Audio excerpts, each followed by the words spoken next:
In this video, we're going to go over how to compare strings.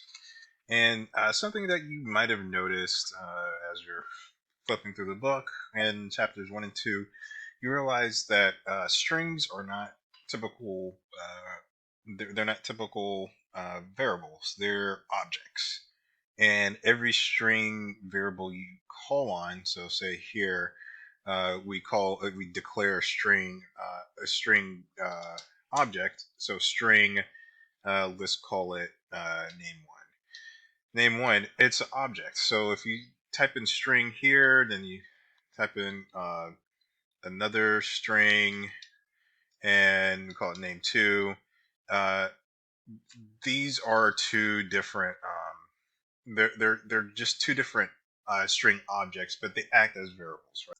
So unlike, let's say we declare integer variable, integer count, right? Unlike the integer is a primitive, a primitive variable. Uh, Strings are a class type variable. Remember from chapter 2, uh, they do not hold the actual data that is associated with the uh, with the variable's information. They actually just point to a memory address that has the data. Unlike the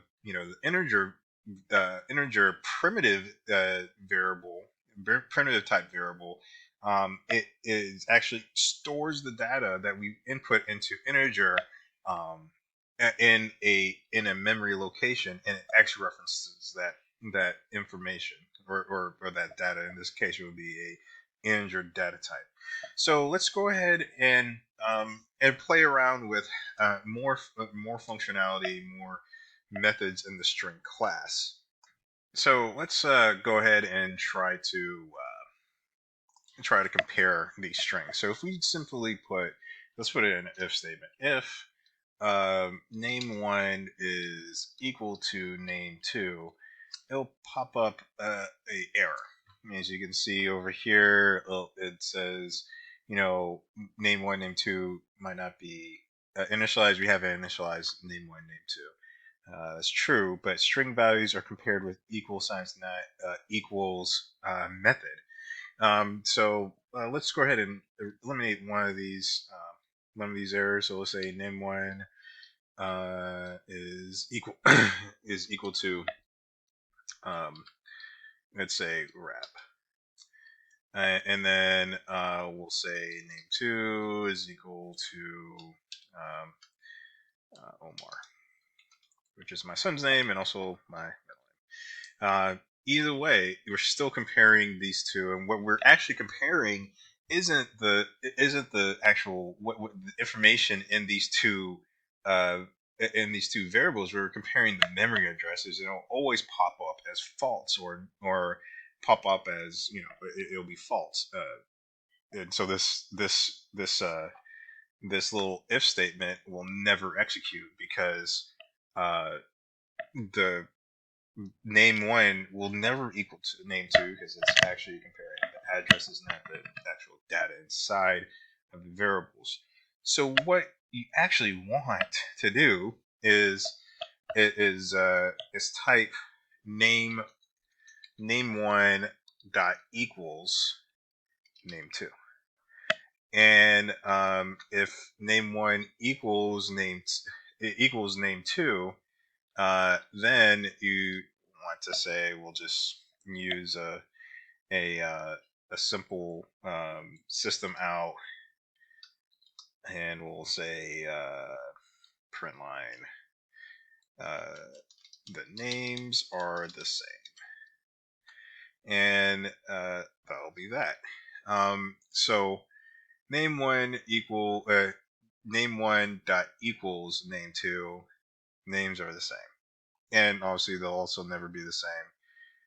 It's always false, as it's saying, because name one is set to equal uh, um, Omar, which is uh, not equal to Rab always. So we'll go ahead and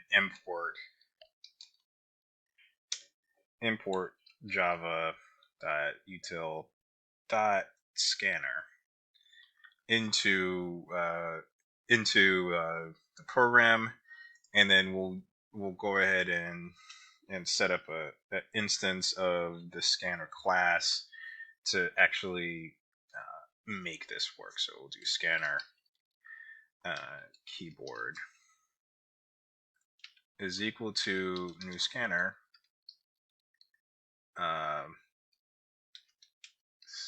system in.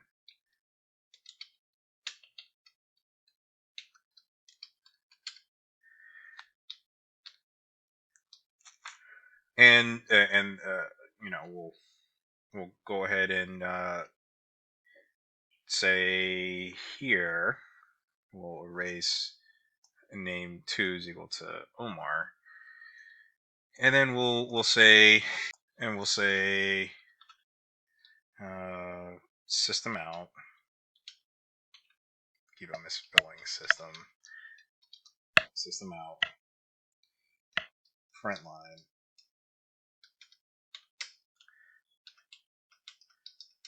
enter your name.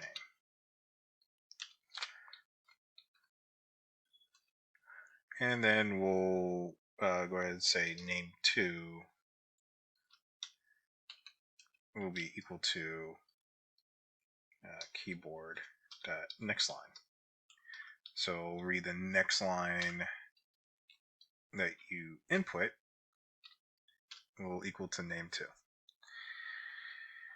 And and then we'll determine when that name 1 is equal to name 2. Name 1 is preset to my first name. So we can go ahead and run this program saying that count's never used. Little trick, you can always comment out something that you no longer need. Is use int count as an example. So let's go ahead and run the program, parsing it, and it pops up here in the console, and we'll say grab.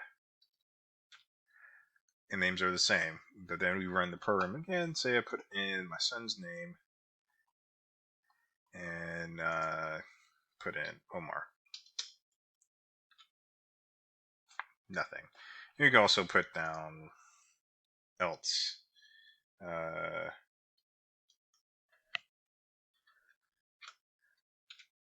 Else system out.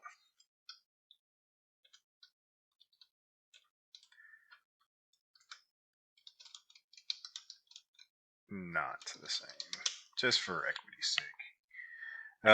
So that's one method to actually to or one method that you can compare the strings, but you have plenty of other methods that you can use to compare strings, and your book talks about one other is compare to, and then another is equals ignore case and compare to ignore case. Now those other ones compare to method determines whether or not a string is greater than or equal to another string literal that you are comparing it to. So all we have to do here is use this compare to, and then we have to set it equal to either a negative or positive or zero, a negative integer, a positive integer, or 0. So here we want to compare it to 0. So we want to say when that there's if the integers are equal to one another. So then we'll simply say the names are not